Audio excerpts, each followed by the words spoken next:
Welcome back to the Michigan Business Beat, brought to you on the Michigan Business Network. Chris Holman here, and we're coming to you from the Grand Hotel. Is there a better place to come to someone from? Not really. No. We're up here for the Detroit Regional Chamber of Commerce's annual policy conference, and grabbed out of the crowd, pre-scheduled about 60 days, Nicole Noll-Williams, who's the executive director, the CEO of the Capital Region International Airport.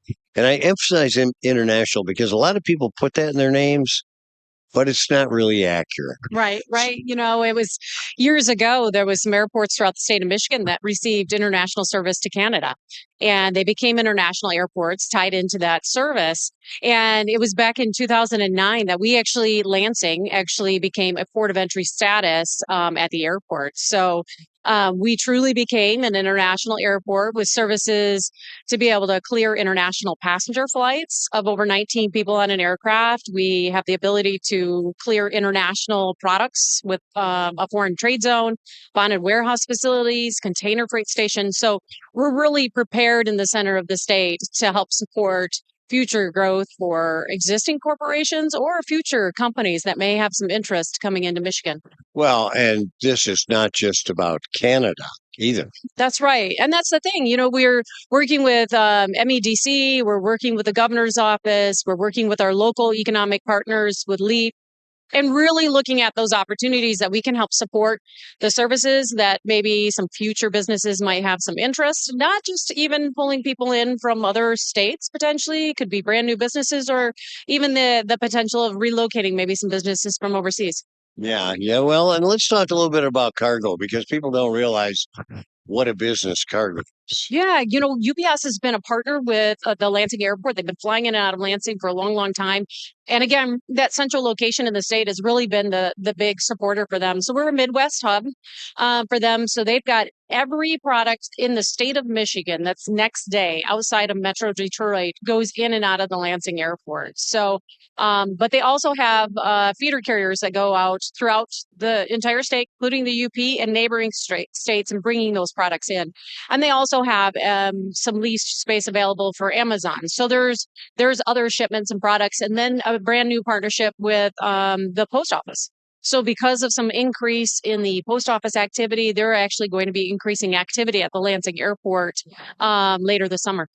Well, and I know you personally, so I know that as soon as you get things near perfect, there's yet another project, right? So let's talk about that. What's in the future?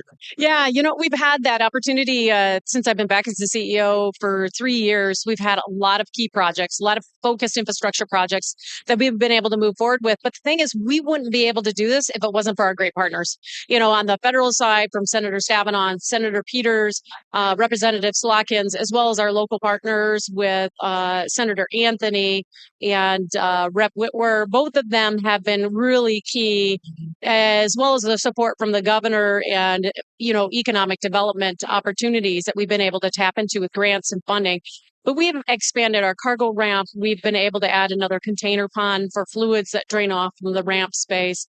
We've been able to have upgrades with ramp taxiways, runways.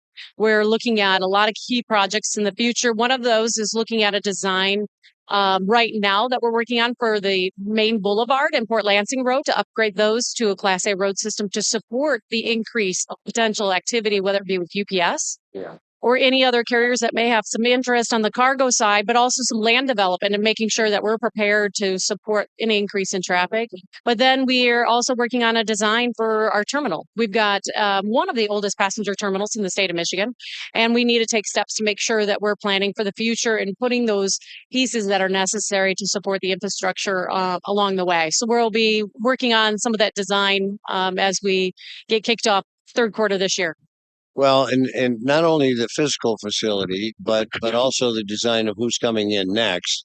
And you just recently picked up, actually, I would say in the last 24 months, you picked up 2 airlines. Yeah, we have 2 new airlines. They're low-cost carrier services that started up in the middle of the pandemic, with great leadership. We're talking about leaders that helped to start up JetBlue, leaders that helped to start up Allegiant Airlines.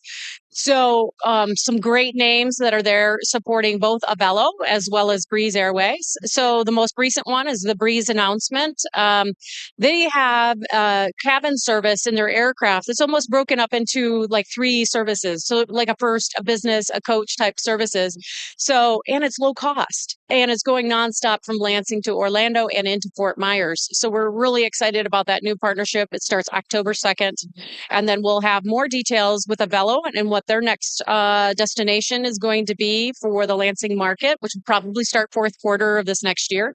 And soon we'll have Apple Vacations will be making some announcements about their next season, which will start in January of 25. And of course, our main carrier, our legacy carriers, the Delta expansion for additional services to Detroit, making that easy connection. People in the mid-Michigan region, check Lansing first, look at the fare options and the connectivity.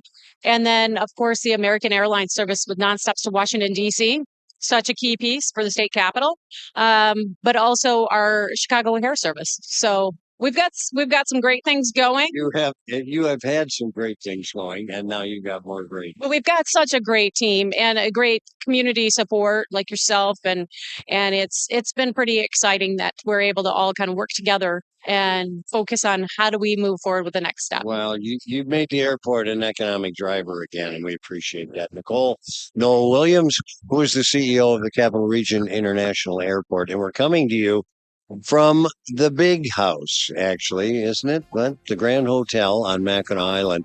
And we're here for the Detroit Regional Chamber of Commerce's annual policy conference. You're watching the Michigan Business Beat on the Michigan Business Network. I'm Chris Holman.